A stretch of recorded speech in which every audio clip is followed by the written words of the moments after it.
Tramitació d'expedients de subvencions directes amb Subventio, fase d'atorgament. Per iniciar aquesta fase, en primer lloc, accedim amb les nostres credencials corporatives, codi de xarxa i contrasenya, a través de la URL https://subvencions.ajuntament.bcn.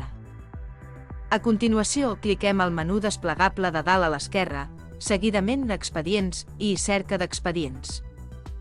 Per a la cerca de l'expedient que hem de tramitar, i que aquesta sigui el més fàcil i ràpida possible, emplenem els camps següents. La tipologia de subvenció, que en aquest cas és directa, el número d'expedient si el coneixem o l'òrgan gestor, entre d'altres. Un cop hem trobat l'expedient que volem tramitar, primer ens fixem que aquest es troba en estat d'atorgament. Aquesta tasca només podem realitzar-la a aquelles persones usuàries amb rol de referent administratiu i que formem part de l'òrgan gestor de l'expedient. Per obrir-lo i començar la tramitació hem de fer clic a sobre el codi de l'expedient que es troba a la columna Expedient GPA.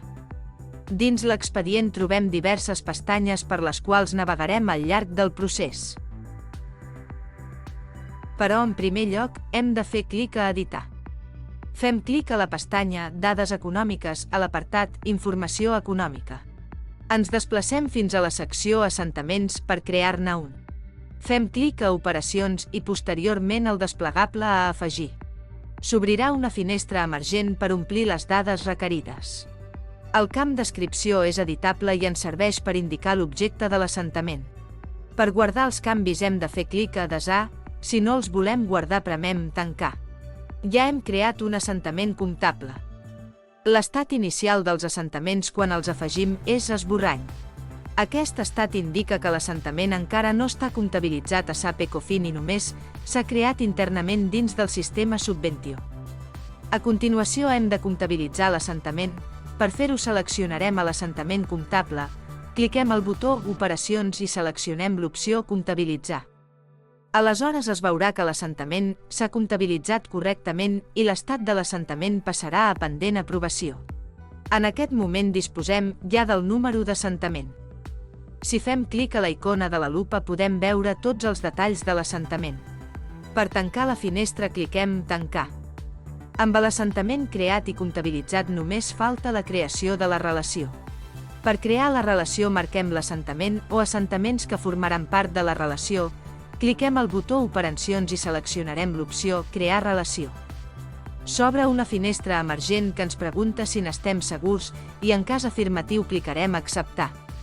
Un cop s'ha creat correctament, es canvia l'estat de l'assentament a relacionat per aprovar i retorna un número de relació. Quan hem creat correctament la relació, el sistema genera automàticament el decret d'alcaldia en format Word. Aquest document es pot descarregar, revisar i editar per ajustar la informació corresponent. Per fer-ho, anem a la pestanya Documentació i cliquem a l'apartat Documentació generada. Un cop descarregat, emplenat i convertit en PDF procedirem a substituir-lo. Per fer-ho, farem clic a la icona d'engranatge i s'obre una finestra emergent. Premem el botó Seleccionar i adjuntem el fitxer que hem creat. Per acabar el procés hem de prémer Desar. El pas següent serà canviar l'estat del document. Seleccionem i cliquem al botó Canviar estat.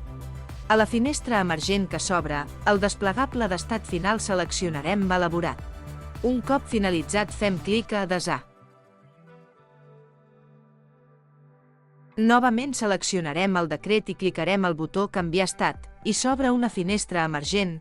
Al desplegable d'estat final seleccionem Pendent signatura. Aquí hem de seleccionar quines persones han de signar en cada modalitat i rol.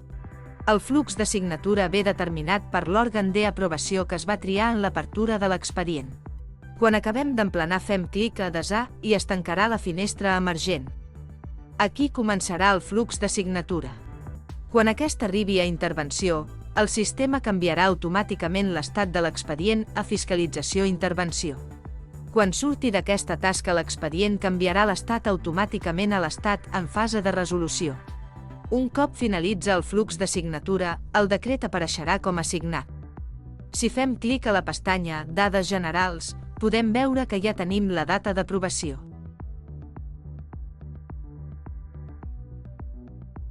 I si fem clic a la pestanya de dades econòmiques, a l'apartat d'informació econòmica podem veure que l'assentament està aprovat.